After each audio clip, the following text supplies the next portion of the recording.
ನೋಡಿ, ಇಷ್ಟೆಲ್ಲ ಮಾಡಿದ್ರು ಇಸ್ರೇಲ್ಗೇನು ಇಸ್ರೇಲನ್ನು ಏನೂ ಮಾಡೋದಕ್ಕಾಗ್ತಾ ಇಲ್ಲ. ಯಾಕೆ? ಐ ಥಿಂಕ್ 3 ದಿನಗಳ ಹಿಂದೆ ಅದರ ಬಗ್ಗೆ ಮಾತಾಡಿದ್ವಿ. ಮೊಸಾಯಿಕ್ ಡಿಫೆನ್ಸ್ ಸಿಸ್ಟಮ್ ಅನ್ನುವ ಒಂದು ಡಿಫೆನ್ಸ್ ಸಿಸ್ಟಮನ್ನು ಅವರು ಅಳವಡಿಸಿಕೊಂಡಿದ್ದಾರೆ. ಇರಾನಿಗೆ ತಾಗಿಕೊಂಡೇ ಇರುವಂಥ ಇರಾಕ್ ಅಮೆರಿಕದ ದಾಳಿಯಿಂದ ಅಷ್ಟು ಬೇಗ ಯಾಕೆ ಕುಸಿಯಿತು ಅಂತ ಇರಾನ್ನಲ್ಲಿ ಅಧ್ಯಯನ ನಡೀತು. ಬಹಳ ಡೀಟೇಲ್ಡ್ ಆದ ಅಧ್ಯಯನ ನಡೀತು. ಕುಸಿಯುವುದಕ್ಕೆ ಪ್ರಮುಖ ಕಾರಣ ಅಷ್ಟೂ ಅಧಿಕಾರ ಒಬ್ಬ ವ್ಯಕ್ತಿಯ ಕೈಯಲ್ಲಿದ್ದದ್ದು, ಸದ್ದಾಮ್ ಹುಸೇನ್ ಕೈಯಲ್ಲಿದ್ದದ್ದು. ಸದ್ದಾಮ್ ಹುಸೇನ್ ಸೋತು ತಲೆ ತಪ್ಪಿಸಿಕೊಂಡ ತಕ್ಷಣ ಕೊಲಾಪ್ಸ್ ಆಗಿಬಿಡ್ತು ಇರಾಕಿನ ಸಿಸ್ಟಮ್. ಅದಕ್ಕೆ ಹಂಗಾಗಬಾರದು ಅಂತ ಆದರೆ ಬದಲಿ ವ್ಯವಸ್ಥೆ ಏನು ಅನ್ನುವುದನ್ನು ಇರಾನ್ ವಿವರವಾಗಿ ಅಧ್ಯಯನ ಮಾಡಿತು. ಅಯಾತುಲ್ಲಾ ಅಲಿ ಖಮೇನಿಯೇ ಒಂದೊಂದು ಹುದ್ದೆಗೆ 4 ಉತ್ತರಾಧಿಕಾರಿಗಳನ್ನಾಗಿ ನೇಮಿಸಿದ್ದು. ಒಬ್ಬ ವ್ಯಕ್ತಿನ ಹೊಡೆದ್ರೆ 4 ಜನ ತಯಾರಿರ್ತಾರಲ್ಲಿ. ಆ 4 ಜನರಲ್ಲಿ ಒಬ್ಬ ನೋಡಿದ್ರೆ ಇನ್ನೊಬ್ಬ ನೋಡಿದ್ರೆ ಮತ್ತೊಬ್ಬ ನೋಡಿದ್ರೆ ಮಗದೊಬ್ಬ, 4 ಜನ ಒಂದೊಂದು ಹುದ್ದೆಗೆ, ಕ್ರೂಷಿಯಲ್ ಹುದ್ದೆಗಳಿಗೆ. ಅದರ ಜೊತೆಗೆ ಇರಾನಿನಲ್ಲಿ 31 ಪ್ರಾಂತ್ಯಗಳು ಬರ್ತವೆ. 31 ಪ್ರಾಂತ್ಯಗಳಿಗೆ 31 ಸಪ್ರೇಟ್ ಮಿಲಿಟರಿ ಇದ್ದಂಗೆ.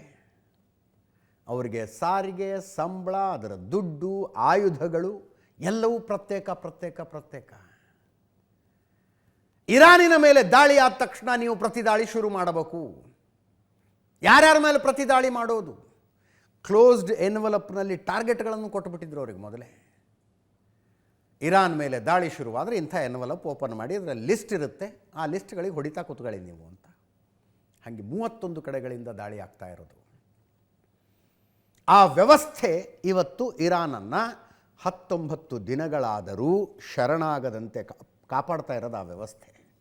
ಅಯಾತುಲ್ಲಾ ಅಲಿ ಖಮೇನಿ ಮಾಡಿಕೊಟ್ಟು ಹೋಗಿರುವಂಥ ವ್ಯವಸ್ಥೆ. ಅರಾಗ್ಜಿ ಅದನ್ನೇ ಹೇಳಿದ್ದಾರೆ, ಕೊಲಾಪ್ಸ್ ಆಗೋದಿಲ್ಲ ನಮ್ಮ ವ್ಯವಸ್ಥೆ ಅಂತ. ಈಗ ನೋಡಿ, ಅಲಿ ಖಮೇನಿ ಡೇ 1 ಮೊದಲ ದಿನದ ಯುದ್ಧದಲ್ಲಿ ಖಲಾಸು. ಅಲಿ ಶಮಾಖಾನಿ ರಕ್ಷಣಾ ಮಂಡಳಿಯ ನೇತೃತ್ವ ವಹಿಸಿದ್ದ ವ್ಯಕ್ತಿ. ಅಬ್ದುಲ್ ರಹೀಂ ಮೌಸ್ವಿ ಭೂಸೇನೆಯ ಮುಖ್ಯಸ್ಥ. ಅಸಿಜ್ ನಸೀರ್ ದೇಹ ರಕ್ಷಣಾ ಸಚಿವ.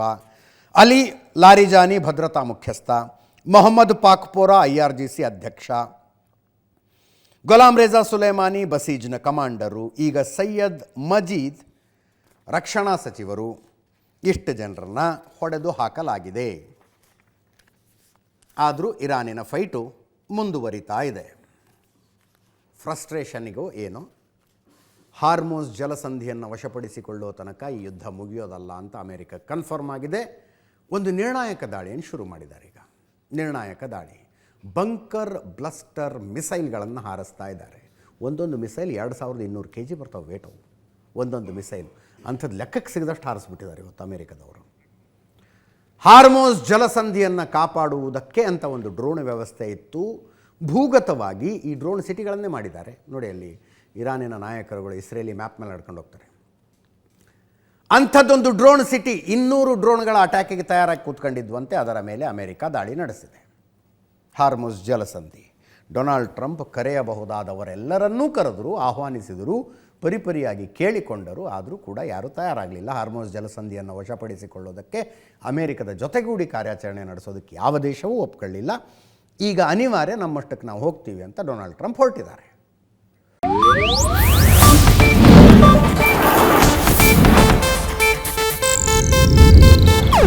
ಇದು ಏಷ್ಯಾನೆಟ್ ನ್ಯೂಸ್ ನೆಟ್ವರ್ಕ್ ಪ್ರಸ್ತುತಿ.